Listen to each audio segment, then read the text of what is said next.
Even a broken clock gives the right time twice a day. So you're a broken clock. Okay, good. The supermarket doesn't solve goal 2, zero hunger, due to the fact that it sells food. Correct me if I'm wrong. So far, you're right. I agree with you. Oh, first time, right? Is it because of December show and Christmas? Maybe. Christmas mood. Christmas mood. I was thinking he's smart. He's not. And the good thing is that is on camera. I'm allowed to be stupid. I am stupid. But you are supposed to be clever. So why do you do such a stupid mistake? Actually, unfortunately, I agree with you. Everybody wants his customer to be in a closed environment. It just doesn't happen in the real world. So if you're doing it still in 2023, sorry for you, you're wasting your time, you're wasting your money, and you're wasting time of your customers to listen to you presenting something they will never use. People don't have access to water. There's water in the sea, so what's the problem? We are releasing pollutants to the environment.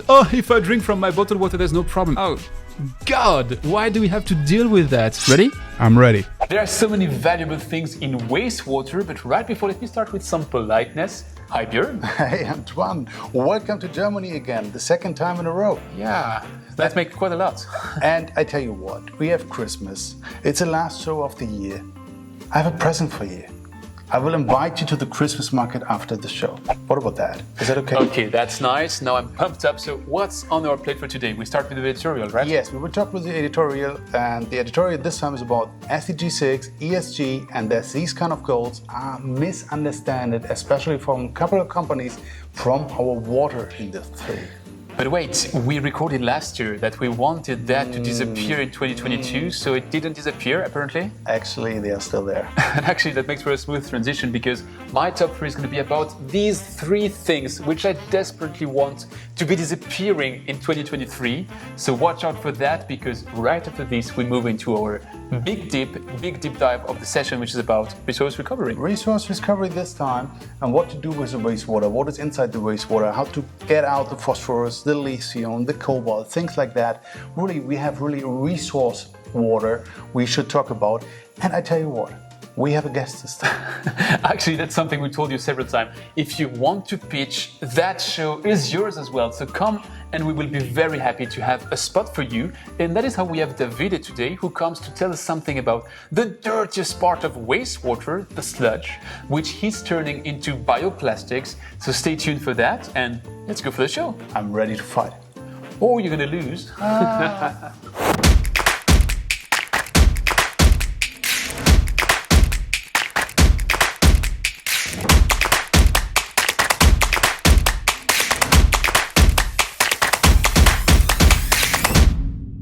Okay, so it's the last time of the year where I have to do this introduction, and I'm not going to be very wordy this time, so I'll say it very straightforward. Björn, the scene is yours.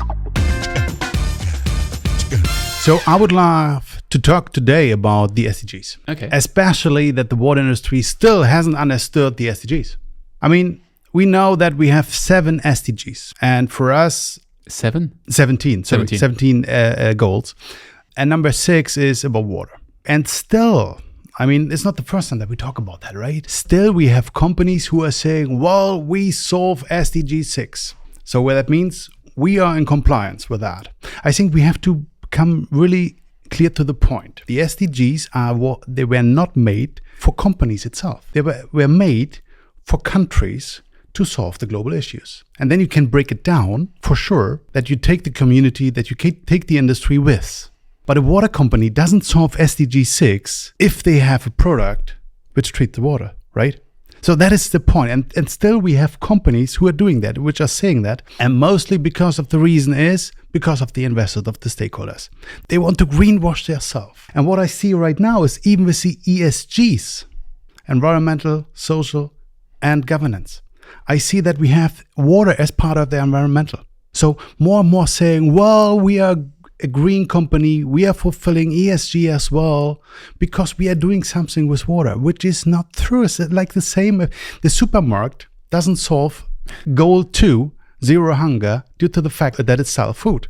Correct me if I'm wrong. So far, you're right. We should stop doing the right things and taking SDG6, taking ESG to greenwash ourselves. And I want to give you a positive. I mean, we have end of year, right? So I want to take a positive example of a company I found which is doing that in a pretty good way. It's Xylem. Surprise, surprise.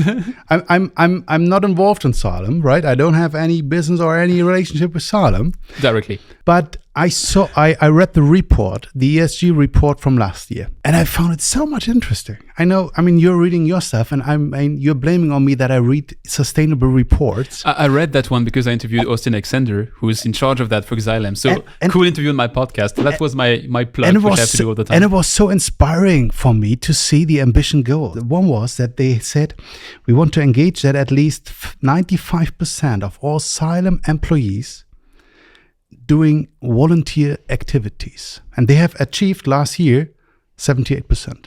They want to ensure that 100% of their employees worldwide have access to clean water and safe sanitation. So they do it in their own. They walk the talk. Yeah. They really walk the talk. And they give 1% of their profits to water-related causes and education, which is pretty good. I think it could be more, right? Even which is something I discussed with Patrick Decker as well, but I'm stopping with my advertising. But I mean, I think it could be more than 1%, right? I do, as small company, I do 10, right? So I do same. But I mean, we are talking about different numbers for sure. But let's say that was so inspiring for me. Why not taking this company, these ambition goals, this behavior as a little bit as a role model for the industry and stop greenwashing. Stop greenwashing yourself, guys. And that is the point. And take Salem as role model, or let's say we have some other companies as well, where you can go into the sustainable report. They do something right. But Salem, Evoqua, Suez, they do some good things. But let's say take these companies as role model and stop greenwashing yourself just for the investors, please. That is a little bit my editorial to say. So first, let me take that thought and put it in the fridge, because we're in December, yes, and we had a show last December or last January, I'm not sure anymore, about what we didn't want to see further in the industry. And what we didn't want to see further in the industry is to have every single pitch starting with, SDG6, blah, blah, blah, SDG6, hasn't blah, changed, blah, blah. Right? So I think we still agree on that one, but let's take it in my... It's interesting because, again, you'll see that there's an echo in my top 3. So I don't discuss that right here with you. What I'm thinking here is not going against you, is enhancing what you said. Mm-hmm. Because my belief, and that's interesting because that's pretty new, it's because I discussed with a lot of people who convinced me that way, is that we are missing the goal in terms of SDGs. We are not focusing on the right SDG. We keep focusing on SDG6, which you're right, is a goal for the state to say we have to bring water, and then how they trickle that down so that the execution happens is a different story, and we do know they failed in that. And we disagree in how they should do it, but we agree that they failed. To me, the other one you mentioned, for instance, like SDG 2, is much more of a water industry topic. That's the same for SDG 1, SDG 3, SDG 9, SDG 10, SDG 11. Most of them, they are somehow related to water. But most of them. But if you take, for instance, the Zero Hunger one, Zero Hunger one can have a lot to do with the water industry, because if the water industry comes together with the agri-food industry, we can supply them the water they are missing to do like clever farming or vertical farming or whatever farming, and then we can build that virtuous circle and then do something. And there the water industry can have a direct impact, which is not the case for the billions of people who lack access to water, which is more difficult to grab as an industry. Same with the adaptation to climate change. Adaptation to climate change means we will have to do stormwater management. And that is something where the water industry can straightforward bring its solution. We discussed that, and right? Work on, absolutely. And with the zero poverty, we know that there's a direct correlation between the non-access to water and poverty. We see with the water.org example, we've discussed so many times on that microphone, how there is, if you bring water to people, then they go out of poverty. It's like mechanical, it's that straightforward. And there, the water industry can help, because if you supply them with the right filter, point of entry, point of use, whatever, or even with a small scale system, they could do it on the community scale. I think that is not the job of the water industry. You can take a water credit. The water industry can deliver the technology, but you need somehow, what you are referring to is the NGO, which are giving the loans, or a bank, or whatever. You're giving the loans to the people that they can afford to technology, and then they can have the water. Then they can go to get the money back somehow from work. What I'm saying is that you were highlighting SDGs and you were highlighting ESG, and I think ESG is even more of a critical lens, because you're saying water goes to environment and then we do whatever blue washing there. I think we are missing the point where water goes to the S, to social. Water has a huge influence on social and societal issues. Even though I get your point that it might not be something for the water industry, that's where I disagree. I think the water industry has to play its role there to bring water sufficiently on the forefront of the scene so that it is possible to pick it up as the society and to work with it. And that is maybe where we are failing today. You're saying that we are somehow bullshitting with SDG6? I'm just saying that there are companies out there who are saying, well, we are an environmental friendly company due to the fact that we are in the water industry, and that's why we are solving SDG6, which is bullshit. Full stop. Yeah. I mean, they sell it in a way. They sell it on the way that they have a technology, a solution to treat water, to sell it to the next for a price, but they don't care about the SDG in general. I wouldn't say bullshit. I would say kind of unrelated. Like, they sell it in a way that they look better to investors or to other stakeholders. So that's what they use it as a positive argument, but in fact, that has nothing to do. There's no relation in what they do to SDG6. There is limited relation, but there still is a relation somehow. If you're but it's the same as a supermarket. The supermarket doesn't solve zero hunger. Not fully. If they sell just food. If you're a Bossack, if you're an EcoPack, if you are an Eurowater, if you are somehow an iHus and you're building containerized solutions, well, you can argue that your container solution, if they are really self-sustaining, they could be solving SDG6 on a small scale in certain places. So I'm not saying. Yeah, but then it must be somewhere. Then it must be somewhere where they really have a water issue. If you just sell your water container to BASF, that they have a kind of backup that doesn't has anything to do with SDG6. SDG6 means access to water. So if you bring your container to a location or to a community where they don't have that, yes, then you're right. But if you bring it to BASF or to another industrial plant where they have a backup or emergency or whatever, no. But it contributes to the SDG which goes after economic development. It goes about the SDG which goes after poverty, because if you bring it to BASF, to keep your example, even though I wouldn't be concerned that BASF doesn't make money, but if you go to BASF and it's a fail-safe that they are never running out of water, like take Taiwan as an example. When Taiwan didn't have any water, they were shutting down the full microelectronic plants. Then we had a big problem worldwide because we relied on that microelectronic plants. All of that was a water topic.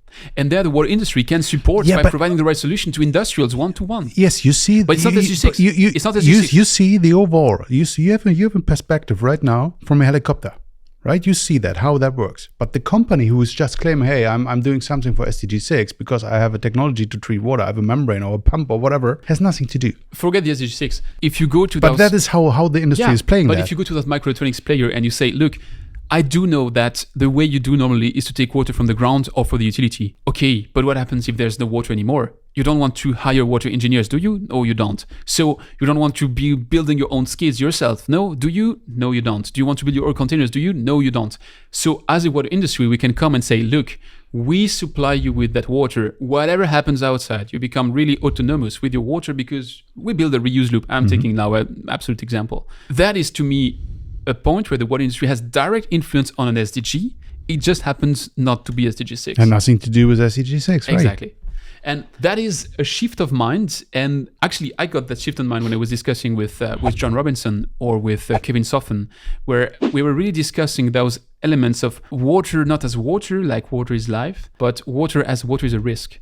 And water is a risk you can mitigate. And to mitigate that risk, you need the water industry. And that is very interesting because that changes the position of the water industry. We are no longer a cost for industries to be in business. We are the enabler for them to stay in business and to be resilient. We discussed it in our last show. Absolutely. So I agree with you. Oh, first time, right? Is it because of December show and Christmas? Maybe. Christmas mood. Christmas mood.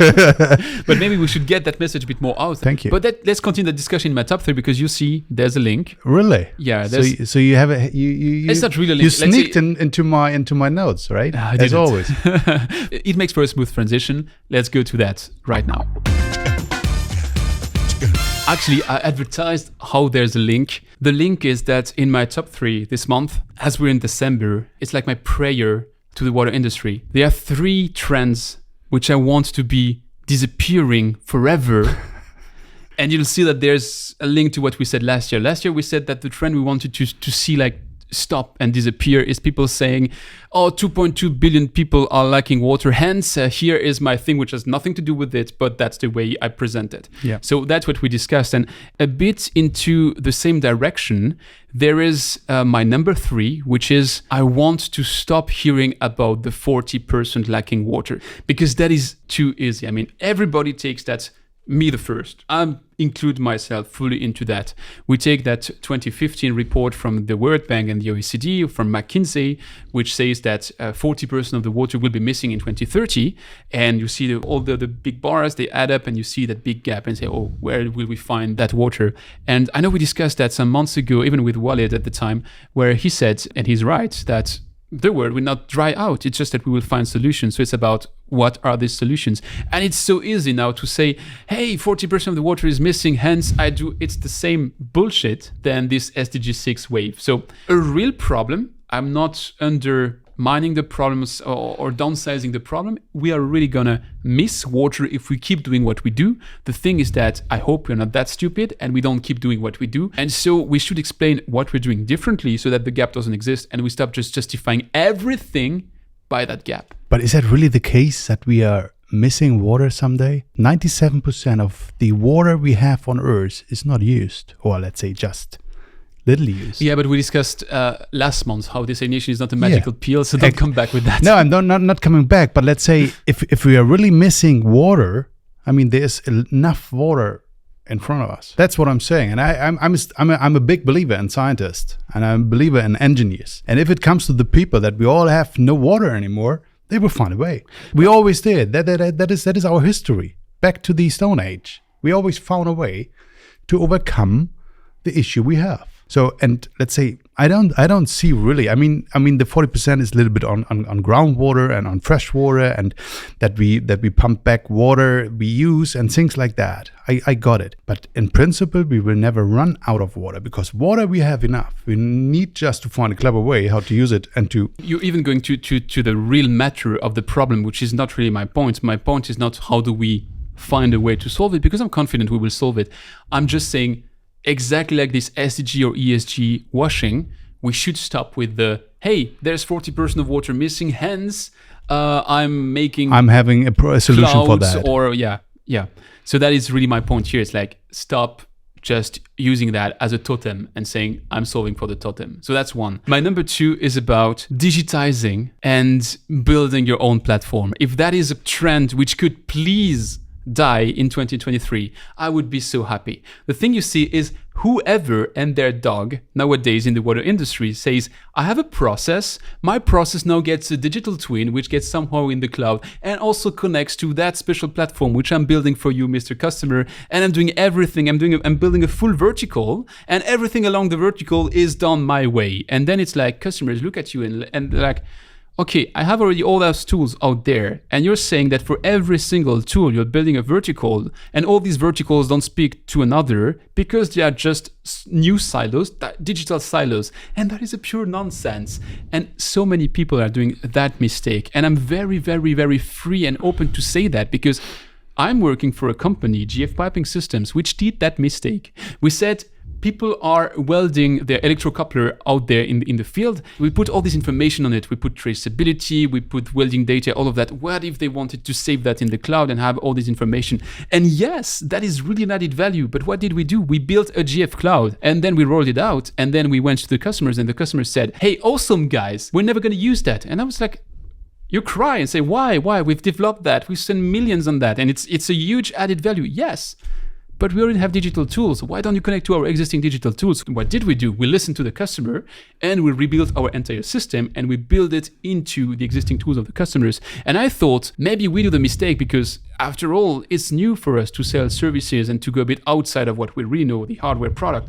And I see it all over the industry. And I'm like, guys, you're supposed to be the clever people. I'm allowed to be stupid. I am stupid. But you are supposed to be clever. So why do you do such a stupid mistake and keep building those verticals? Did you experience it? 5 years ago, I think it was 5 or 6 years ago, I went to a conference in Frankfurt. And exactly what you described happened there. So every supplier came on board and say, I have a solution for that. And I have my cloud, and everything from data goes into the cloud, and I have access to that. And I was asking these guys, why are you not coming together? Because the customer doesn't want to have 100 clouds that you get the data. The big elephant in the room here is predictive maintenance. That's all what they want to do. They want to have the data that they know, okay, tomorrow they have to replace a membrane and I can deliver the membrane or a pump or a sensor or whatever, that I get more business out of that. That is the only solution.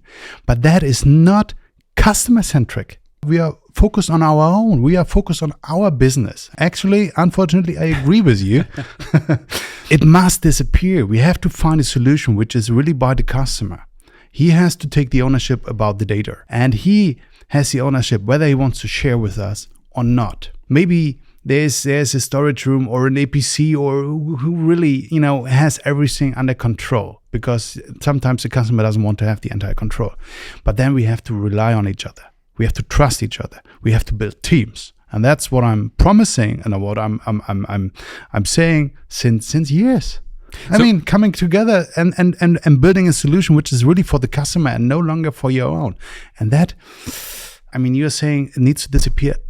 It will take even nothing wrong with the vertical. Time. Really nothing wrong with the vertical, and I even get why companies want to build their business model around that. Absolutely. And absolutely fine. It's just about if you build a vertical and if you say, I'm really the one which delivers value all along the value chain, so I want to build that vertical, just think of it that the bottom and the top of that vertical needs to be connected to something. It cannot just go into your own platform because you'd love your customers to be like in a closed environment.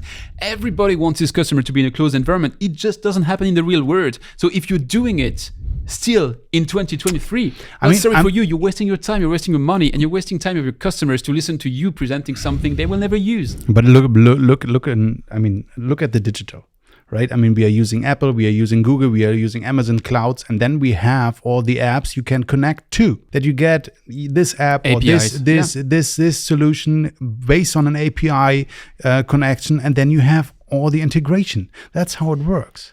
So, the company needs to understand that. But let's say, I don't believe that we will see that over the next 5 years disappear. We don't see that. It's a prayer to the industry. It's really a prayer to the industry. Stop it. I've seen it. I visited customers 4 or 5 years ago, which were still running MS-DOS on their computer. And the reason why they were still running MS-DOS is that someone had sold them a proprietary SCADA in the 90s, and they were stuck with that SCADA, and they were like, oh, God, why do we have to deal with that in 2020 when, there's so many new things out there and we are repeating the same mistake. So that's my prayer. That was number 2. I think we agree. Let's move to number 1. And actually number 1 has something to do with your editorial as well, you'll see. I'm a bit tired, and that's a bit my prayer for 2023. I'm a bit tired of the all things water. Or what? All things water. You take all things water, you put everything in a bucket, and that's water. And if you advocate for water, you advocate with water with a big W, and everything goes into that. Let me be a bit more specific. We're in December. The Formula 1 Championship is now just over. And probably you've seen the French car, the Alpine, which is the blue car, which is a bit pink because it's sponsored by BWT. So it's the water car because it's sponsored by BWT. Plus on the side, there's DuPont. So it's the water car. So they must be in favor of water. Then I was watching the Ski World Cup. And the Ski World Cup this year is sponsored by Waterdrop. And when you see the guys starting, there's this drink more water.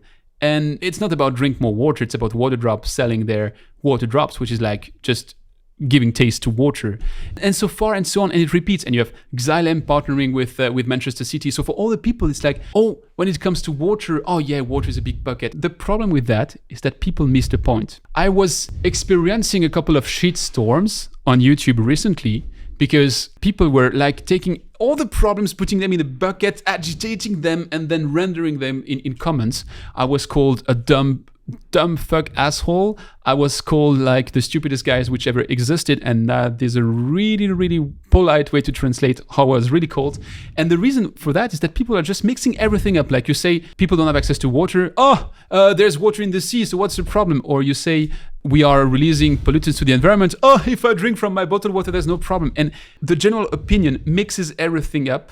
And we cannot blame them if we, the water professionals, don't do the effort of explaining very clearly that when you treat wastewater, that's one thing. When you produce drinking water, that's another thing. When you are supplying drinking water to everybody, that's a third, and so far and so on. And my conclusion to that rant is simply, I was reading an article about a region in France which is now reusing wastewater. And the article was explaining they will need to build a new facility and to charge the people for the new facility. And in the comments, people were complaining like, I'm already paying for my drinking water to be treated. Why do I have to pay now for my wastewater to be reused? Because it's a different thing. I mean, is it about education? It is about communication. Communication. And then by extension, education, I guess. Okay. Can you give me the source where they had these kind of polite things about you? Because I want to quote it. Yeah, I can show you. Interesting. I mean, what to say? Yeah, I mean, yes, you're right. I mean, the people they don't get it. They don't get it. They get water from the tap. And the water goes to the sink, and that's all they know. The question is a little bit: who has to educate them? Is it us or is it someone else who has to do that? I mean, as Salem, you mentioned Salem with a partnership with Manchester City. They do these kind of program that the football players, you see all the YouTube videos, right? The snippets where Manchester City star is saying something about water, how you can save water. I mean, this is a kind of education, right? Yep. So is it the role by the industry to do so? Or isn't that something which belongs to the government, to the municipalities? That's your magic pill. It's like, oh, municipalities should do that, government should do that. And maybe you're right. Maybe they should. The problem is that I don't see them doing it. And I have a hard time relying on someone else. Why don't we do it as an industry? At GF Piping Systems, we've been sponsoring Henry Ragetti. You know Henry Ragetti? Yeah. No. Who? Henry Ragetti, you're German and not Swiss. In Switzerland, he's pretty famous. He's a skier, like a slopestyle skier, okay, multiple winner of the X Games. And no, I don't know. The message was, we didn't want him to say like GF is fantastic. We wanted him to say, look, water is precious, and when your drinking water is in a good shape, you want to keep it in a good shape. So you better look after your plumbing system and your full piping system, so that that water stays in a good state. So simple messages which are brought to people which are popular, which need some support as well, because I mean, slopestyle skiing isn't the way to become as rich as if you're playing football. It's like a win-win, a good agreement, and it's with this kind of action. Of course, if you exile them and you have the means to take Pep Guardiola, then even better. So those are going in the right direction. What I'm saying is that on the other end, when you have, and nothing against Waterdrop, I mean, everybody has to do their business, but when the key phrase of Waterdrop is drink more water, and so what? So it confuses people. It really confuses people, because what's that message all about? It's about, oh, we are fighting against Coca-Cola, but is that really the point?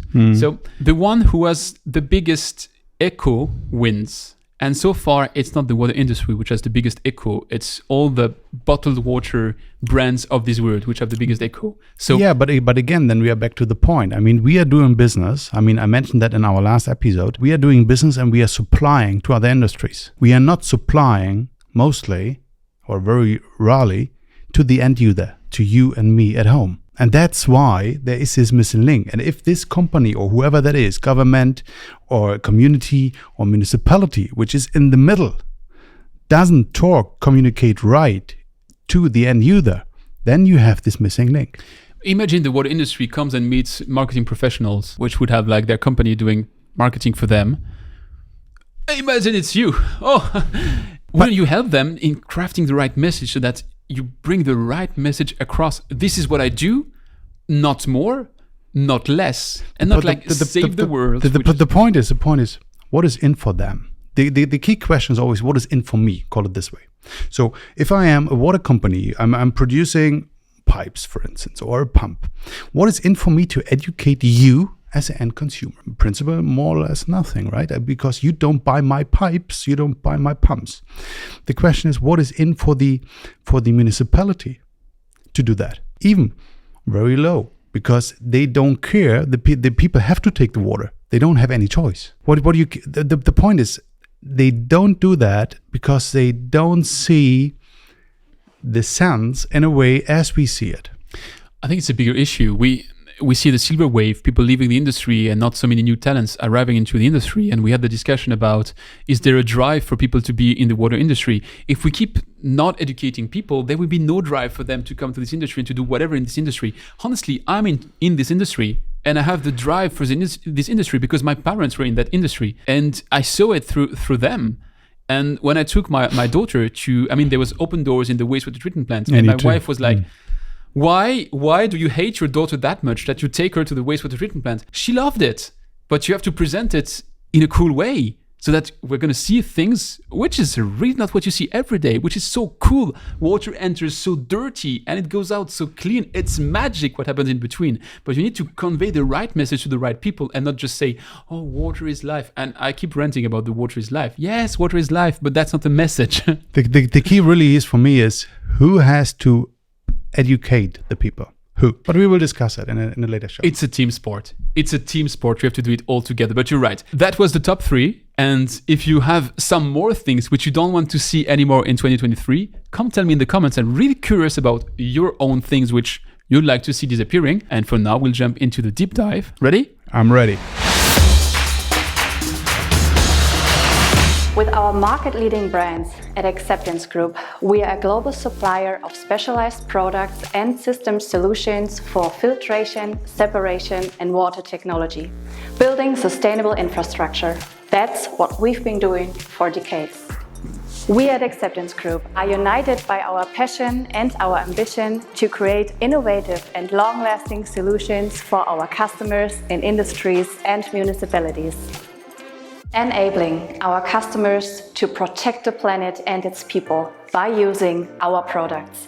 That's what drives us as a global team. We know that it's industries and municipalities that can make the biggest difference when it comes to the sustainable use of our natural resources. Guided by our values, protect, support, and enable, we are committed to supporting them in achieving their sustainability goals and enabling them to achieve even more. Let's build responsibility together. As you know, in 2017, there was a new directive in Germany which said all bigger municipalities needs to get rid of their sludge in a way that they can't bring it to the fields anymore. And part of that was also that every wastewater treatment plant needs to have a plan what to do with phosphor. Not only a plan, they need to recover phosphorus out of the sludge, at least if they give the sludge away, for instance, for incineration, needs to have a plan what to do with phosphorus. Every sludge contains at least 20 gram phosphorus per kilogram. And this is what we have to contain, because phosphorus, we need it for our fields, mostly for agriculture use. We are running out of phosphorus. And that's why it came to that directive. So what we want to talk today is about resources we have on our wastewater, and we haven't really talked about so far. It's becoming more and more an issue. I mean, we are talking about phosphorus, but there are other resources as well. Think about lithium. I have seen the lithium price last week, $72,000 a tons. It was multiplied by 5 in 1 year. I don't know. Hopefully not. But anyway, we want to talk about... I tell you, it was multiplied by 5 in 1 year. It's a fact. Yeah, it is really a fact. Yeah, it was with 6,000. No, it was with 6,000 in... I don't know about the absolute numbers. I just tell you, there was a five. If you prefer me to say it that way, there was a 500% increase in the price of lithium over 1 year. Yeah, but I think 10 years ago was 6,000 and now it's 72. But anyway, we want to talk about resource recovery. So what to do with all the resources? I mean, we had this all the time. We talked about wastewater, recycling wastewater in general. Shouldn't we call it resource water? We had the discussion already, right? When I recorded my second podcast, so it wasn't a topic for the first one, but for the second podcast I recorded, I was discussing with Rabbit Levy, and Rabbit told me this thing that we should stop calling it wastewater treatment plant and call it water resource factory. Yeah. And I liked it, and I was like, let me brand my podcast after that and say my teaser and everything. But so far, it was something on the paper, and I remember from my engineering studies, which are now over a decade ago because I'm getting older, we already had that element of saying it's going to transition from being like just treatment to the resource something or energy something. The difference we are seeing right now is that many people see bad news, like energy prices going through the roof, like all these basic things going through the roof. And probably for many people it is bad news, but for me as a water professional which loves the dirty side of it and not really the clean side of it, that's awesome news. It means that something which was never economic to do, never, all of a sudden becomes economic. Now, what I'm speaking here has little to do with the municipal wastewater, because I do believe the longest hanging fruit is not there. And I do know that Germany took this regulation on phosphorus recovery, and great, but that's a market only if the regulation says to do so, because even though it makes a lot of sense, it is still not economic. Could it be a role model? I mean, I think about that some years ago. We talked about micropollutants, right? And we started everything about micropollutants. And this started really somehow in Switzerland. And then they applied the law to all the utilities, and then it came to Germany, a little bit to France, to Scandinavia. Not in the way as it is right now in Switzerland, but it becomes more and more to the northern regions. Couldn't that be this kind of phosphorus recovery that you have by law, that you have to get out of that you have to recover that? Couldn't that be this kind of directive? Couldn't that be a role model for other countries in Europe as well? It could. The thing is, what I'm saying is that we should have a holistic approach. And if you look at the way that Switzerland has rolled out the micropollutant removal, the first thing they did is they did an energetic study. And they said, how much would it cost the country in terms of energy if we were to remove micropollutants? So they did that holistic study, and they said, okay, we're going to increase the total energy needs of the country by 1 or 2%, depending on the ratio we have between ozone and activated carbon. Maybe if they were to redo the study today, the results would be different, because energy in 2015 wasn't at the price it is today. So what I'm saying here is that you should have this approach of saying, what is the overall benefit for society if you deal with phosphorus? I tell you. And in terms of, I have the numbers here. Germany imports 100,000 tons of phosphorus every year for mineral fertilizers. The estimated phosphorus consumption out of the sludge is around 70,000 tons.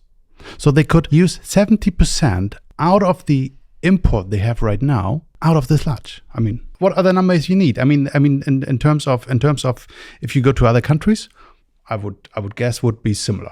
I mean, it's part of what we're seeing right now of the trend to relocate a lot of things. I mean, if you look at the way the economy has developed over the past 2 decades, 5 decades, maybe half a century, it was really going into this ultra specialization. Like, your country is very good for that, and it's going to really focus on that and do that and export to the world, this globalization. And we've seen with the pandemic that model has its limits, because sure, it's very efficient, only if you can... From the economy point of view, yeah. I mean, it's more effective.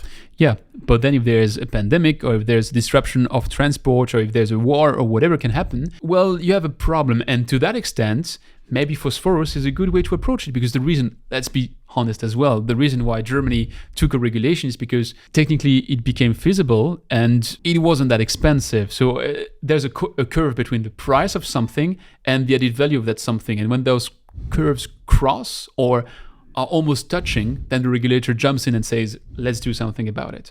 But phosphorus is the example we know, but there are so many more. Which one? Let's take... We talked about lithium, for instance. Lithium was 72,000 euros, US dollars. Okay, let's go to lithium if you want. Actually, I mean, it's pretty important. Lithium has a bit the same problem as phosphorus. It's like, in many places around the world, how do you extract lithium? You do mining, which costs a lot of water. And the problem is that those mines are often in the middle of the desert, or in places where there's not that much water. So you're taking water and there's no water, so you have a water problem. Here, if you're able to maximize the yield of that water, then it's even better. And how do you maximize the yield of that water? Is that whatever you extract directly, you extract it directly, but whatever is flowing back into the water, you drive it through a water treatment system and you extract back some lithium. So that's already one thing. The second is the salars. You have these big salars in Bolivia, in Chile. Exactly.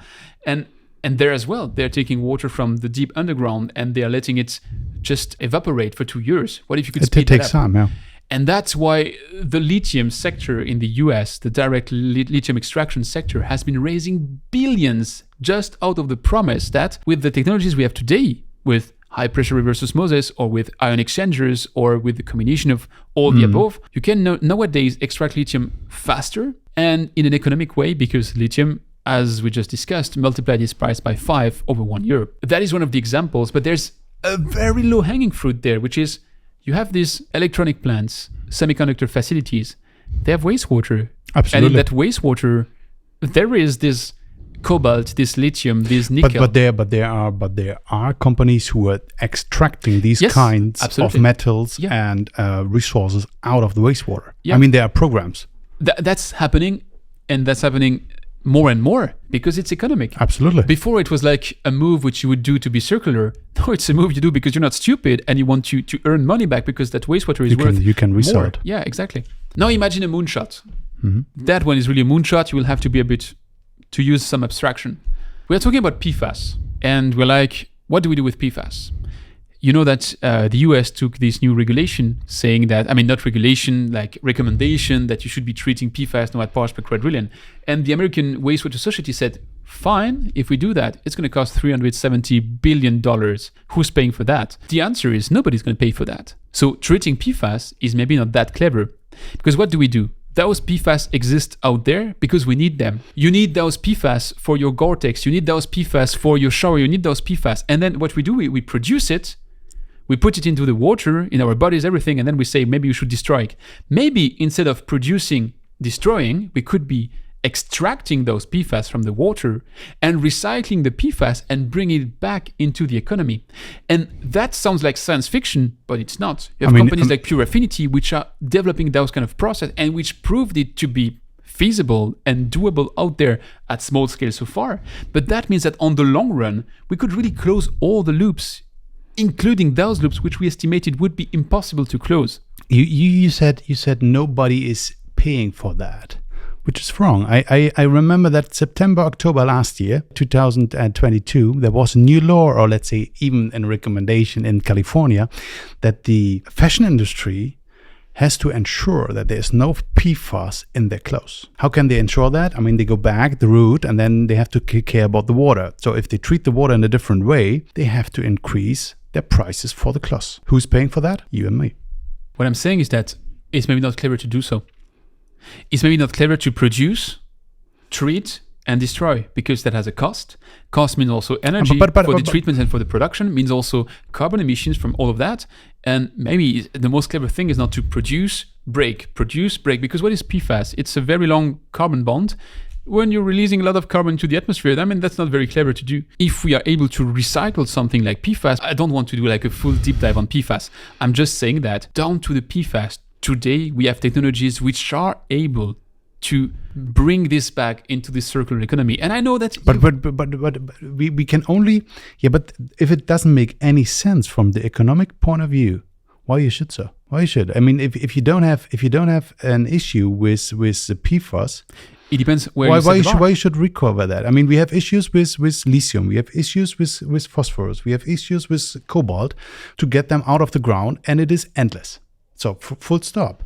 So that means we have to take care about that. But PFAS? Same story. PFAS used to be something where we said everybody agreed that it was dangerous, but there was no mark on the what is dangerous, what does it mean? And then you have the US EPA this summer, which says all of a sudden Gen X, which everybody suspected to be dangerous, but they said, no, we don't suspect it. It is dangerous. So there's a liability which is building up, which is before you were in the infamous DuPont cases, you were producing PFAS and you put it out there, you have to pay for it. But now at the quantity we are speaking about, every single water system in the world would be producing PFAS just because they're not treating it to the levels of parts per quadrillion, which is now supposed to be the threshold. Is part of the rain, is part of the icebergs somewhere in the north and the south. It's raining PFAS in Antarctica. It's everywhere. But now if you change the paradigm and you say, okay, it's raining PFAS, but guess what? Maybe it's bad if you just drink it or put it a bit more in your body, like we have all PFAS in our body. But if you take that as a free source of a chemical you need anyways, then let's extract it, let's separate it from water, do something which might be expensive as a treatment, but which brings PFAS in a circular way back into the system. But really, I don't want to do the full thing on PFAS because that's not the lowest hanging fruit. That's just a trendy fruit. What is for you the lowest hanging fruit? Lithium. Because of the price. Because of the two things, the price and the availability. Because if we say that the entire world wants to go as fast as possible into electrification, which we've seen in Europe with these new regulations saying that by 2030, 2040, there's no thermic car anymore, then we will need those batteries to be produced somewhere. And you see all these plants which are built up, which are doing battery, awesome. Battery factories, like more than like mushrooms. Everywhere in the world, you see battery factories. Who's feeding them with lithium? I saw the price of 72, was in October last year. Right, of $72,000, and there was a prediction by the Lithium Association. It will go down. It will go back. 72 is because of all the issues we had in October last year. Because with China, with Ukraine, most of the stuff hasn't really disappeared, but still the association was expecting not to stay on that level. It's a crystal ball question. It's really a crystal ball question because honestly, what's really the curve? If you look at the biggest producers of lithium, like Chile, it's in places where you have no water, which means we are saying that they will be keeping to produce at the level they do. But honestly, if they keep producing at the level they do, at some point they have a big problem with the people living around. So there is a lithium problem out there. And one way to solve it would be to change the way we extract that lithium. And we can, actually. But let's have a little bit the helicopter view. I mean, we are talking here about, let's say, recovery, or let's say, we want to recover some of the metals, some of whatever is inside the wastewater. Decentralized or centralized? That is the key question here. Why? It always comes to the point. Why, Björn? Why always? You do know that you're going to be wrong and that I'm going to have to prove you wrong again. But okay, I will once again. For sure. If it comes to the metals which come out of semiconductor industry, it doesn't make any sense to bring it first to the utilities. You have to treat it right at the point end of use.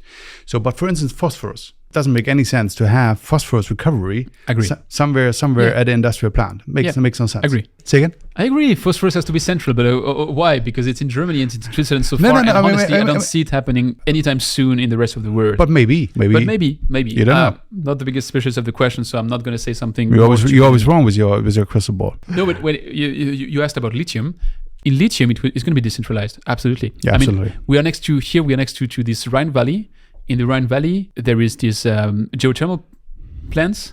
So they're doing electricity out of geothermal water, and that geothermal water happens to be quite rich in lithium. You're already extracting that water to do energy because that's a clever way to use that hot water to do energy. So you have that water available, you could be extracting it, but the plants exist. You're not going to take that water and build piping to bring them to a central place. So there, it's going to be decentral. And on the other way around, I mean, we all have batteries. These batteries are going to go into central places to be recycled, and those recycling factories, they're going to be central because you can collect a bit everywhere, but it makes sense if already you're trucking stuff to truck it to a central place. So again, Björn, I have to tell you, the word is not black or white. It's shades of gray. But you said some minutes ago, you agree with me. That means definitely there will be parts. You're going to put across in the calendar, right? Well, I can find on each and every show that you agree with me. It happens. For whatever. Even a broken clock gives the right time twice a day. So you're a broken clock. Okay, good. back to topic. Good comeback. So let's say we agree that we have these kind of recycle resource recovery treatment plants, decentralized, centralized. Wouldn't that be a paradigm shift also for our industry, let's say in the terms of business models, in terms of what do I offer to the industry? I mean, right now, we have the technologies, but let's say there's a new way for business. Absolutely. And let's take an example where you are much more of an expert than me. Why is there such a hype? I know you've discussed about that a couple of months ago in one of our shows. Why is there such a hype around technologies like supercritical water oxidation? I mean, they are valued at levels which make no common sense if it was just to be looked as a technology which has a couple of pilots and a couple of full scales, and that's it. But the hype is widely due to the fact that it's a technology which taps into wastewater in levels which we never did before. So if it delivers on the promise, then it allows to fully shift the paradigm around wastewater and to turn it into a source of resources. Energy, because you tap into the chemical energy of water, but also everything which then got vaporized and crystallized again, which means you have all these resource recovery elements, and that is fully part of the equation. And that's how a company like 374 Water is worth $500 million. Sure. Even with few installations. And you know that business very well. But to me, it's a sign that money is sometimes wrong. I'm not saying money is always right, but when you follow the money, usually you get a sense of where the road is heading. Yeah, but I mean, supercritical water oxidation, I mean, it's in the market since a couple of decades. Still today, the proof has really missing. And it's an S-curve, if you're a believer. If you're a believer, it's an S-curve. I mean, it's the beginning of the S, and all of a sudden it goes like that, and then it's an S again. You have to be a believer. Hopefully. Or the hockey stick, if you're even more of a believer. Yeah.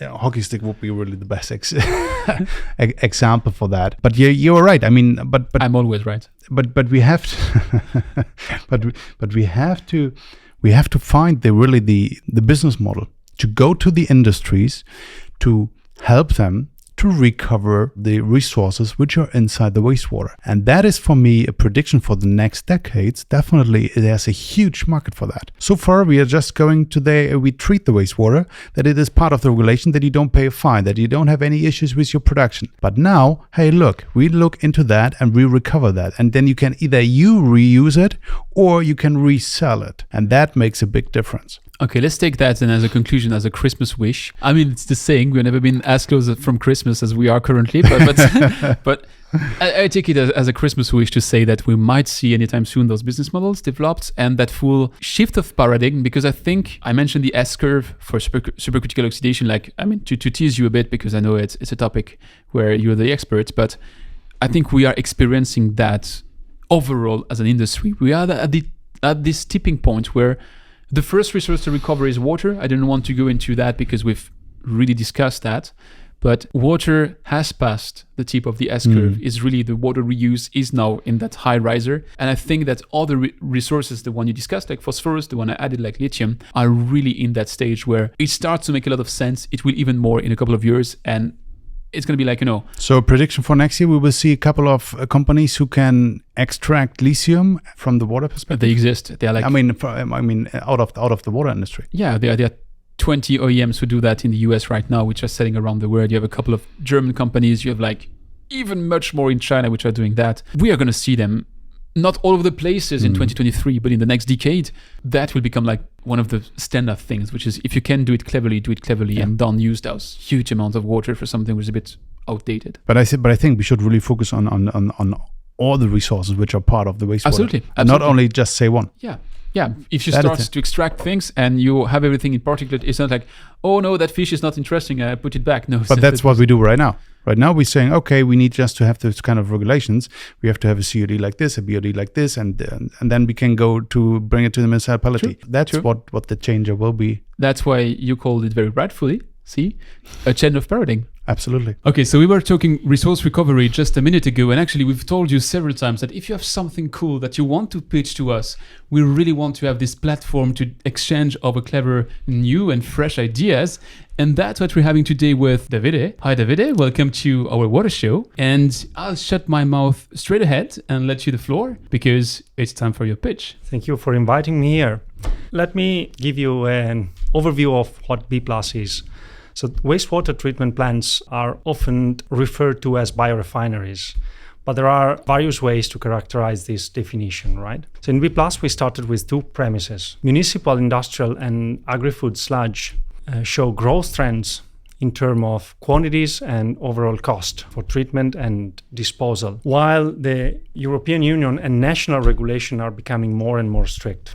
On the other side, plastics are indispensable material for our economy, and nonetheless they create increasing environmental problems. At the same time, their production chain depends dramatically from fossil raw materials. The good news here is that many of them can be replaced by more sustainable biopolymers. Now, the EU waste hierarchy prioritizes prevention, reduction, and recycling, right? And these strategies altogether can really change the game and our society in better. B-PLAS meets this EU call and approach waste reduction and waste recycling together, offering an innovative solution that converts and upcycles the organic carbon, the COD, of wastewaters and sludge into biodegradable bioplastics called polydroxyalkanoates, PHA. At the same time, cutting by 70% the sludge to be disposed of and returning sanitized water to the system, to the plant itself. B-PLAS integrates consolidated thermal and mechanical treatments and an innovative biological fermentation using mixed microbial cultures to convert the volatile fatty acids into bioplastic in a new process then can be implemented into a wastewater treatment plant, because this is not pharmaceutical chemistry, is normal, standard, somehow fermentation ways of treating sludge. What I think is will be the key of our success. The B-PLAS innovative know-how is supported by and inside Aqseptence Group, and is accelerated by DM Filtration, that's a company inside of Aqseptence Group, that provides financial resources as well as engineering expertise and proprietary technologies. Aqseptence Group is the fertile soil where B-PLAS seed can grow and bloom, where alone could be much more difficult. Altogether, it's an ideal synergy for Aqseptence Group, strategic and operative, to definitely enter the circular economy and play an active role in the transformation of the wastewater treatment plants into the future biorefineries. So what is your output plastics, which you mentioned? What can you do with it? Actually, the plastics that comes out of the plant is a raw material again. So it's not a ready material to be transformed immediately in such a glass or whatever. It's a B2B business, because this is a raw material that compounders should take and transform into something with additives and mixing, compounding into something valuable for the market. If I understand right, you give the microbiological cultures to, when do you apply this to the sludge or to the wastewater? When do you give that to the wastewater? Actually, we start from sludge. You take it from the sludge. From the sludge. If the sludge is dewatered, or when? We have two modules, okay? Okay. The first module we call B-sludge. That's the pre-treatment. So we get the sludge that can be also exhausted, for example, from a biogas plant, can be reconverted in something fermentable again through hydrothermal treatment first, and then acidogenic digestion to volatile fatty acids. The hydrothermal treatment degrades and converts some of the solid in the sludge, exhausted solid, into some soluble carbon available again. And in an anaerobic fermentation, transform this new soluble COD into volatile fatty acid. We stop this fermentation at the volatile fatty acid stage. We don't go to biogas. Biogas is not our desired product. And then we introduce the solid liquid separation step there, because we need to take out the solid that's definitely exhausted and reduced by 70%, more or less, from the liquid phase that contains this organic sludge that is sent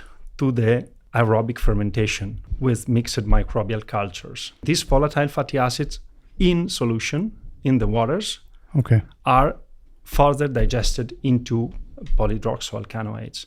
These polydroxyalkanoates actually are the fat in the body of these bacteria. Can you apply this to each and every wastewater treatment installation? Yes. Theoretically, yes. It depends on performance, of course. The process can be applied to whatever sludge. There are some constraints, of course, as always. The richer in, say, available biocarbon the sludge is, the better is for the performance, of course. But we can treat, for example, higher content of organic. What is high? For a biogas digestion, you have some threshold that is 20-25 gram per liter, right? We can treat higher contents because the bacteria can deal with higher contents of carbon in water. The point is, quite often, if we take an exhausted sludge from a biogas plant, the content is not high at all, is poor. But we can solubilize it and transform into something valuable again. And how far are you in terms of rollouts? Did you pilot it? Did you have a full scale? We piloted for 3 years in an agri-food industry in Italy, in the north of Italy. That was quite easy. Easy in terms of the sludge, because it was a rich sludge. But it was digested from a biogas plant. So much of the available organic carbon was already used to produce biogas. And we had quite nice results. We piloted for 3 years. We stopped this pilot in last June. And now we are, let's say, dealing with two important parallel challenges. The first one is we are engineering the first plant, a multi-utility player in the north of Italy, around Milan. And we hope to build and start up this demo plant next year. And Can you give a name for the multi-utility? I'm not sure. So that would be your proof of concept, your first full scale? Yes, it is not a full scale because that it takes only part of the stream, but is inside an industrial plant. And you team up with a compound manufacturer so that your result product can be as well converted into something which then goes back into the plastic feed line? Yeah. In that installation, we will not get the PHA out of the demo plant. We will get only the biomass rich in PHA because it is part of all this project, is part of a European funded project. And there is another player, Novamont, actually, who is going to convert this biomass into bioplastic. And what's your business model? Are you going directly to the utilities or do you have a different approach? We are approaching directly the multi-utilities and also private companies that have their own wastewater treatment plant inside. What can they do with all the plastic afterwards? Yeah, that's a great question. And we asked ourselves the same question at the beginning. They don't know anything with that. We exactly asked this. What should they do with this product? That's again a waste or a byproduct that they cannot sell or whatever because it's not their business. So the idea, the business model is we sell the plant and at the same time we define an agreement with them to buy back the raw material from them. You buy it back. We want to buy the plastic or the biomass, depends on the modules that we install.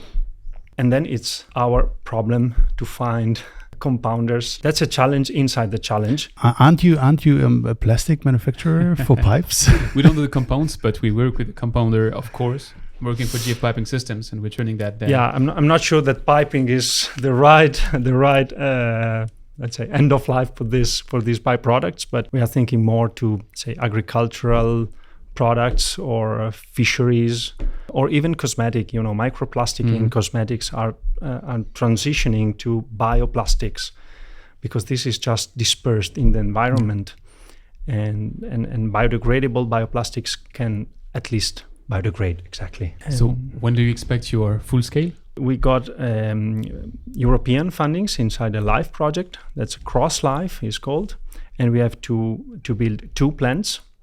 They are demo plants again, but one of them, the second one, the replication plant, is actually a full scale because it will be built inside a small wastewater treatment plant in Italy. That should come around 2024. Well, we'll have an eye out for that. Sounds really interesting. We put it on the list. Yeah. Perfect. Thanks a lot, Davide, for the pitch, and wish you good luck for the next steps with your startup. Thank you so much. Thanks a lot. That was pretty interesting what Davide said, right? I mean, to get bioplastic out of sludge, isn't that really, seriously, isn't that something what is really interesting for GF, for instance? Absolutely. It's a topic which we've been exploring over the past years, but so far what we were involved in was doing bioplastics out of microalgae. It's the first time that I see it done from sludge, from wastewater, and of course that's a topic which is close to my heart. So for me, always is interesting to see a startup in our water industry and to see how it is growing, evolving over the next steps, to see what happens in the next 1 to 3 years. So it's definitely on my list to watch out, and should be also for you guys. And if some of you are interested in coming to pitch, I said it in the beginning, Björn said it along the show, but please just drop us a message. We're always interested, right? Absolutely. And I'd be curious also, would you agree with me on the 3 things we want to be disappearing from 2023? Or do you have other things, or do you think the one I mentioned are totally bullshit? There as well, the comments are yours. And now, Björn, I'm waiting. Yeah, I know that you're waiting. First of all, guys, thank you very much. It's the last show of the year. Thank you very much for watching our show, for watching Antoine and me talking and discussing all these water-related topics. Thank you, Antoine, for being most of the time very polite to me. And for sure, I promised we see each other next year, guys. I promised to take you to the next Christmas market. So come on, are you ready? It better be cool. I'm ready. Come on, you have no clue See where you you're guys. going. Bye.